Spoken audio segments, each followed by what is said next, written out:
السلام علیکم ناظرین و سامعین، امید کرتا ہوں آپ سب خیر و عافیت سے ہوں گے۔ آپ کی خدمت میں عنایت اللہ کے مشہور زمانہ ناول فردوس ابلیس کا ایپیسوڈ نمبر 9 پیش لفظ ہے۔ آخر اس آدمی میں حرکت ہوئی، وہ آہستہ آہستہ پیچھے ہٹنے لگا۔ اس کے عقب میں منظر یہ تھا کہ ایک چٹان دائیں سے بائیں گئی ہوئی تھی۔ قدرت نے درمیان سے اس طرح کاٹ دیا تھا کہ ایک گلی بن گئی تھی جس میں سے ایک گھوڑا آسانی سے گزر سکتا تھا۔ گلی کی طرف چٹان کے دونوں حصے دیواروں کی طرح عمودی تھے۔ وہ آدمی الٹے قدم چلتا اس گلی میں داخل ہو گیا۔ حسن بن صبا نے فری کے گھوڑے کی باگ اپنے گھوڑے کی زین کے ساتھ باندھی، اپنے گھوڑے پر سوار ہو کر گلی میں داخل ہو گیا۔ وہ محسوس کر رہا تھا کہ اس پر کچھ اثر ہو گیا ہے اور وہ اب اسی اثر کے قبضے میں ہے۔ وہ آدمی اس قدرتی گلی کی اگلی سرے پر کھڑا تھا۔ اس کے پیچھے ایک اور چٹان تھی۔ یوں معلوم ہوتا تھا جیسے وہاں یہ گلی بند ہو گئی ہو۔ اس آدمی نے اپنا بایاں بازو بائیں طرف لمبا کیا اور اس طرف غائب ہو گیا۔ حسن وہاں تک جا کر اسی طرف مڑ گیا جس طرف اس آدمی نے اشارہ کیا تھا۔ وہ آدمی آگے جا کر ایک اور مڑ گیا۔ حسن اس طرح اس کے پیچھے جاتا رہا جیسے اس کا پالتو جانور ہو یا جیسے اس شخص نے اسے ہپنوٹائز کر لیا ہو۔ وہ جگہ کشادہ تھی، بے آب و گیا چٹانوں کی بجائے وہاں ہری بھری ٹیکریاں تھیں۔ یہ ہریالی اسے چشمے کی بدولت تھی جو قریب ہی تھا۔ حسن آگے جا کر ایک سرسبز ٹیکری سے مڑا تو سامنے کا منظر دیکھ کر وہ ٹھٹر سا گیا۔ یہ منظر اس کے لیے غیر متوقع تھا۔ اس کے سامنے ایک اونچی ٹیکری تھی جو دائیں بائیں گئی ہوئی تھی۔ یہ سرسبز گھاس اور پھول دار جنگلی پودوں سے ڈھکی ہوئی تھی۔ یوں لگتا تھا جیسے یہ انسانی ہاتھوں سے بنائی گئی ہو، لیکن اس کی چھت اور دیواریں بتا رہی تھیں کہ یہ قدرت کی تعمیر ہے۔ اس کے اوپر سے خود رو بیلیں لٹک رہی تھیں۔ وہ آدمی جس کی رہنمائی میں حسن وہاں پہنچا تھا اس گف کے باہر کھڑا تھا۔ حسن وہاں گیا تو اسے اندر کا منظر نظر آیا۔ کھجور کے پتوں کی بنی ہوئی خاصی لمبی چوڑی چٹائی بچھی ہوئی تھی۔ سامنے ایک آدمی گھاؤ تکیے سے لگا بیٹھا تھا۔ اس کی داڑھی لمبی اور خوبصورت تھی۔ اس کے سر پر خرگوش کی کھال کی ٹوپی تھی اور ٹوپی پر کالے رنگ کا رومال تھا جو اس کے کندھوں سے بھی نیچے آیا ہوا تھا۔ اس نے سرسبز چوغا پہن رکھا تھا۔ اس کی وجاہت سے پتہ چلتا تھا کہ وہ مذہبی پیشوا ہے۔ یہ بتانا مشکل تھا کہ وہ کس فرقے سے تعلق رکھتا تھا۔ 3 آدمی اس کے ایک طرف اور 3 دوسری طرف آمنے سامنے بیٹھے ہوئے تھے۔ ان سب کے سروں پر ایک مخصوص انداز کی پگڑیاں تھیں اور ان پر سیاہ رنگ کے رومال تھے جو ان کے کندھوں سے نیچے تک آئے ہوئے تھے۔ اس بزرگ نے جس کے چہرے پر جلال تھا اس آدمی کو ہاتھ سے اشارہ کیا جس کی رہنمائی میں حسن وہاں پہنچا تھا۔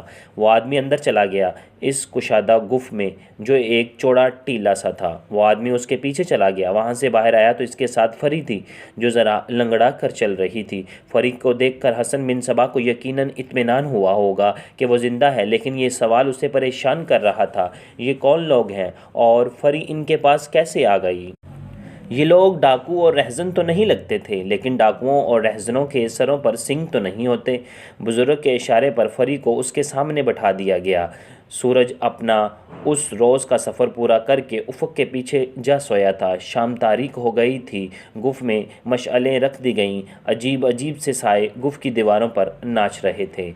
داستان گو اس بزرگ کو درویش کہے تو زیادہ موزوں ہوگا۔ اے نوجوان درویش نے حسن بن صبا سے کہا، کیا گھوڑے سے اتر کر ہمارے درمیان بیٹھنا تجھے گوارا نہیں؟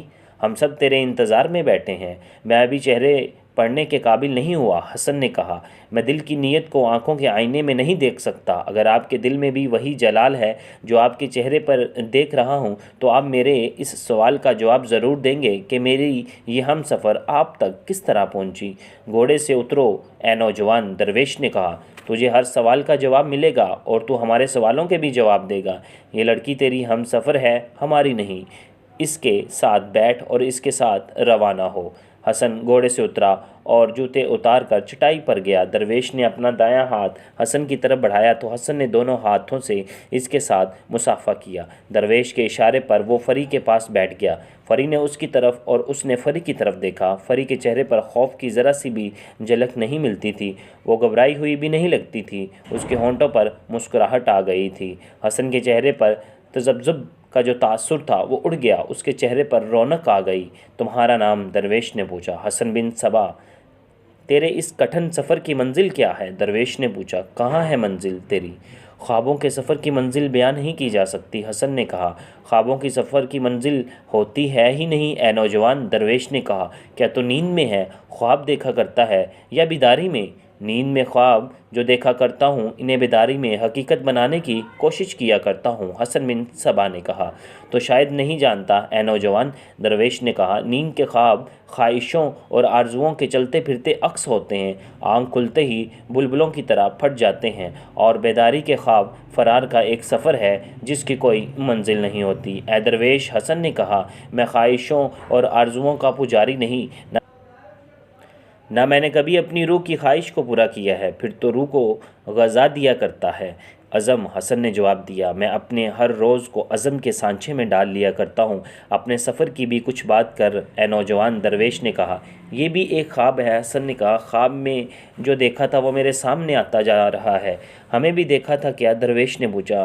ہم بھی تو تیرے سامنے آئے ہیں۔ دیکھا تو تھا اے درویش، حسن نے جواب دیا۔ شفاف پانی کا ایک چشمہ دیکھا تھا، اس میں سے ایک عکس نکلا جس نے انسان کا روپ دھار لیا۔ اس نے خاموشی کی زبان میں میری رہنمائی کی۔ میں نے 7 غزال دیکھی جو ایک جگہ بیٹھے ہوئے تھے۔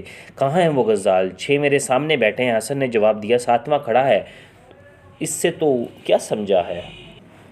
یہ کہ میں ایک سیدھے راستے پر جا رہا ہوں، حسن نے جواب دیا۔ حسن بن صبا نے دیکھا کہ صرف یہ درویش بولتا ہے اور باقی سب بالکل چپ بیٹھے ہیں۔ درویش کے ہونٹوں پر تبسم ہے اور باقی سب کے چہروں پر بے تاثر ہیں۔ درویش بولتا ہے تو سب اس کی طرف دیکھتے ہیں، اور حسن بولتا ہے تو سب اس کی طرف دیکھنے لگتے ہیں۔ قابل احترام درویش، حسن نے پوچھا، کیا میں اس لڑکی کو اپنے ساتھ لے جا سکتا ہوں؟ ہمارا اس لڑکی پر کوئی حق نہیں ہے نوجوان، درویش نے کہا۔ اس لڑکی کا ہم پر کچھ حق تھا جو ہم نے ادا کر دیا۔ حسن کے چہرے پر حیرت کا تاثر آ گیا، وہ کبھی درویش کو اور کبھی فری کو دیکھتا۔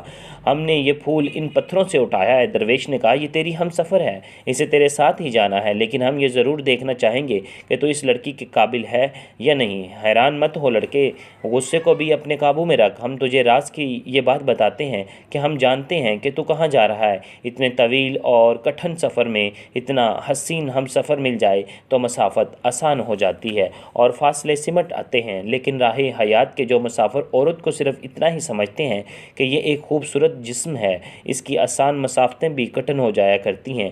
ہم یہ دیکھنا چاہیں گے کہ تو عورت کو کیا سمجھتا ہے، اس لڑکی کا آپ پر کیا حق تھا؟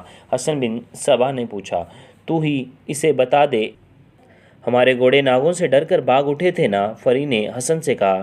میرا گھوڑا بے قابو ہو کر ایک اور ہی طرف نکل گیا، میں سنبھل نہ سکی اور گر پڑی، گرنے تک یاد ہے، ہوش میں آئی تو یہاں پڑی تھی۔ انہوں نے میری دیکھ بھال اس طرح کی جیسے خوف سے نجات مل گئی ہو، صرف تمہارا غم تھا۔ انہوں نے کہا تم آ جاؤ گے اور تم آ گئے، کیا تم نے انہیں نہیں بتایا کہ ہم کہاں جا رہے ہیں؟ حسن نے فری سے پوچھا۔ نہیں، فری نے جواب دیا، یہ پوچھتے رہے، میں کہتی رہی کہ میرا ہم سفر بتانا چاہے گا تو بتا دے، میں نہیں بتاؤں گی۔ پھر انہوں نے کہا کہ یہ کہہ دو کہ مجھے معلوم نہیں۔ میں نے کہا مجھے معلوم ہے، بتاؤں گی نہیں۔ انہوں نے کہا ہم تمہیں بے آبرو کر کے مار ڈالیں گے۔ میں نے کہا تب بھی نہیں بتاؤں گی۔ انہوں نے کہا ہم تمہاری آبرو کی محافظ ہیں، تمہیں گھر چھوڑائیں گے۔ میں نے کہا پھر بھی نہیں بتاؤں گی۔ اس بزرگ نے میرے سر پر ہاتھ رکھ کر کہا آفرین، ہم تمہاری پوجا کریں گے۔ انہوں نے یہ بھی کہا کہ تیرے ہم سفر کو یہاں لانے کے لیے آدمی چلا گیا ہے، حسن لیا اے نوجوان، درویش نے حسن سے پوچھا۔ اب ہم نے دیکھنا ہے کہ تو اس لڑکی کے جسم کو چاہتا ہے یا روح کو۔ درویش نے اس آدمی کو جو حسن کو یہاں لایا تھا اشارہ کیا، وہ آدمی گفت کے اندر ہی کہیں غائب ہو گیا۔ وہ مشعلوں کی روشنی میں سامنے آیا تو اس کے ہاتھوں میں 3 گڑریاں تھیں، یہ مٹی کے بنے ہوئے 3 عورتوں کے بت تھے، خوبصورتی سے بنائے گئے تھے، ہر بت تقریباً 1.5 فٹ اونچا اور ہر بت برہنہ تھا۔ تینوں بت اور گولی اس کے آگے رکھ دی گئی۔ درویش نے کہا اس کے حکم کی تعمیل ہوئی۔ کوئی ایک گڈڑیا اٹھا، درویش نے حسن سے کہا، اور حسن کے دائیں کان میں گولی ڈال دی۔ حسن نے ایک بت اٹھا کر اس کے کان میں گولی ڈالی، یہ گولی بت کے منہ سے نکل کر زمین پر آ گری۔ اب دوسری گڑیا اٹھا لے، درویش نے کہا، اور گولی اس کے کان میں ڈال۔ حسن بن صبا نے یہ بت اٹھایا اور گولی بھی اٹھا لی۔ یہ گولی ایک گول کنکری تھی، یہ کانچ کی ان گولیوں جتنی تھی جن سے آج کل بچے کھیلا کرتے ہیں۔ حسن نے پتھر کی یہ گولی بت کے کان میں ڈال دی، کان میں ایک سوراخ تھا، گولی اس کان میں گئی اور دوسرے کان سے باہر آ گئی۔ اب ایک اور گڈریا، درویش نے کہا، اور یہ گولی اس کے دائیں کان میں ڈال۔ حسن نے دوسرا بت الگ رکھ کر تیسرا بت اٹھایا، گولی اٹھا کر اس بت کے کان میں ڈالی، یہ گولی اندر ہی غائب کہیں ہو گئی۔ زور زور سے ہلا اسے، درویش نے کہا، گولی کو باہر آنا چاہیے۔ حسن بت کو بہت ہلایا، جھنجھوڑا، الٹا کیا، دائیں بائیں پہلو پر بدلتا رہا، مگر یہ گولی باہر نہ آئی۔ یہ گڑیا بیکار ہے، درویش نے کہا، اسے الگ رکھ دے، اس بدبخت نے ہماری گولی ہضم کر لی۔ حسن نے یہ بت رکھ دیا۔ کہ یہ بت خوبصورت نہیں؟ درویش نے پوچھا۔ کہ یہ تجھے اچھے نہیں لگتے؟ خوبصورت ہیں، حسن نے جواب دیا، دل کو اچھے لگتے ہیں۔ بنانے والے نے عورت کی تمام تر روعنائیاں اس میں سمو دی ہیں، ان میں صرف جان ڈھالنی باقی رہ گئی ہے، ہم تجھے انعام دینا چاہتے ہیں۔ درویش نے کہا، کوئی ایک گڑیا اٹھا لے، تینوں ایک جیسی ہیں۔ حسن بن صبا نے سب سے آخر والا بت اٹھا لیا، جس کے کان میں گولی ڈالی تھی تو کسی طرف سے باہر نہیں آئی تھی۔ درویش نے اسے بیکار کہہ کر ناپسندیدگی کا اظہار کیا تھا۔ تو نے عقل سے کام نہیں لیا ہے نوجوان، درویش نے کہا، یا تو نے سنا نہیں کہ میں نے اس گڑیا کے متعلق کہا تھا کہ اس نے ہماری گولی ہضم کر لی ہے، اسے الگ پھینک دو۔ محترم درویش، حسن نے کہا، میں نے عقل اور توجہ سے کام نہ لیتا تو آپ کی اس گڑیا کو ہاتھ بھی نہ لگاتا، دوسری دونوں میں سے ایک کو اٹھا لیتا، لیکن میری عقل نے مجھے بتایا کہ یہ گڑیا اٹھا لے۔ تیری عقل نے اس میں کیا خوبی دیکھی؟ درویش نے پوچھا۔ ایک کے ان میں گولی ڈالی تو وہ اس کے دوسرے کان سے نکل گئی۔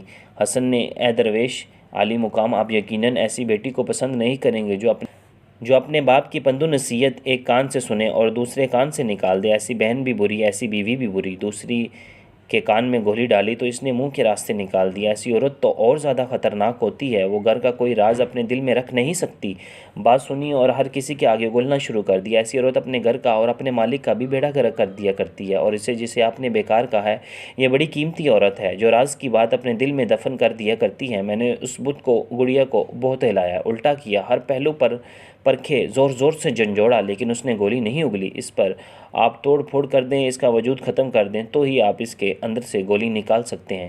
یہ وہ خوبی ہے جو آپ نے فری میں دیکھی ہے۔ آپ 8 ہیں اور یہ اکیلی، کہ 8 آدمیوں سے ڈر کر اس نے آپ کو بتا دیا تھا کہ ہم کہاں سے آئے ہیں اور کہاں جا رہے ہیں۔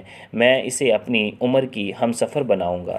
اس سے آگے کیا ہوا انشاءاللہ داستان گو آپ کو اگلے ایپیسوڈ میں ڈیٹیل کے ساتھ بیان کرے گا۔ خدا حافظ۔